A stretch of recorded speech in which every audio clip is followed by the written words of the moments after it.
Rahul Gandhi Wayanad seat വിടുമെന്ന് സ്ഥിരീകരിച്ച് KPCC നേതൃത്വം. ഇന്ത്യയെ നയിക്കേണ്ട രാഹുലിന് വയനാട്ടിൽ ഒതുങ്ങി നിൽക്കാൻ കഴിയില്ല. അക്കാര്യം എല്ലാവരും മനസ്സിലാക്കണമെന്ന് സംസ്ഥാന അധ്യക്ഷൻ K. സുധാകരൻ കൽപ്പറ്റയിൽ പറഞ്ഞു. മനസ്സിൽ പ്രയാസപ്പെട്ടിട്ട് കാര്യമില്ല. ഇന്ത്യയെ നയിക്കേണ്ടുന്ന രാഹുൽ ഗാന്ധിക്ക് വയനാട്ടിൽ വന്ന് നിൽക്കാൻ സാധിക്കില്ല. അതെല്ലാ ആളുകളും മനസ്സിലാക്കുക, അത് ഉൾക്കൊള്ളുക. പ്രിയപ്പെട്ട രാഹുൽജിക്ക് എല്ലാ ഭാവങ്ങളും നേരുക. ഇന്ത്യൻ പോളിറ്റിക്സിൽ ഒരു അനശ്വര നേതാവായി രാഹുൽ ഗാന്ധി ഉയരാൻ പോകുമ്പോ അതിന്റെയൊക്കെ പിറകിൽ ഞാനും നിങ്ങളും പിന്തുണയുമായി പോകണമെന്ന് മാത്രം ആഹ്വാനം ചെയ്തുകൊണ്ട് എന്റെ വാക്കുകൾ ഉപസംഹരിക്കുന്നു. വയനാട് പാർലമെന്റ് മണ്ഡലത്തിലെത്തിയ രാഹുൽ ഗാന്ധിക്ക് ഇന്ന് ഉജ്ജ്വലമായ സ്വീകരണമാണ് പ്രവർത്തകർ ഒരുക്കിയിരുന്നത്. ഏറനാട് മണ്ഡലത്തിലെ എടവണ്ണയിലെ റോഡ് ഷോ ശേഷം കൽപ്പറ്റയിൽ വയനാടിനെ ചേർത്ത് പിടിച്ച് രാഹുലിന്റെ പ്രസംഗം.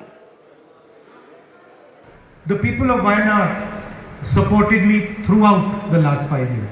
I was traveling across the country and the people of Wayanad were supporting me throughout.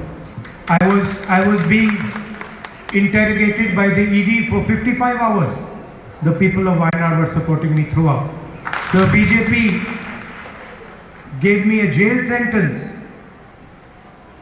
a 2-year jail sentence, 20 plus cases, and the people of Wayanad were supporting me throughout.